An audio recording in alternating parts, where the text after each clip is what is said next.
நான் பழக்கடையில் வேலை பார்க்கேன் sir. Sir நான் கஸ்டமருக்கு போட்டு விடுவேன் சார், பழம் போட்டு விடுவேன்.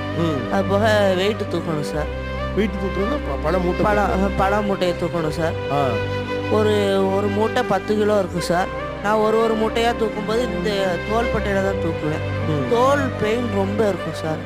அதை நான் வீட்டில் சொல்லிக்கிட மாட்டேன் அவ்வளோவா. ஒரு மாதிரி ஒரு கழிச்சே பேசுறீங்களே, அந்த வலி இருக்கான்னு?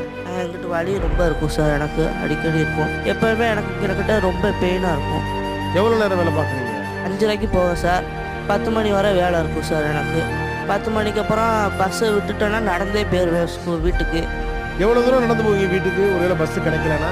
சார் பஸ்ஸு கிடைக்கலன்னா 3 கிலோமீட்டர் இருக்கும். நடந்து போவீங்களா? அப்போ என்னெல்லாம் யோசிச்சுக்கிட்டு போவீங்க? சார் எங்கள் அம்மாவை நல்ல இடத்துல உட்கார வைக்கணும், நல்ல வீடு கட்டி உட்கார வைக்கணும். நான் ஒரு நல்லா படித்து வேலைக்கு போகணும். எங்கள் அப்பா படுற கஷ்டத்தோடு எங்கள் அப்பா கொஞ்சம் சப்போர்ட்டாக இருக்கணும்.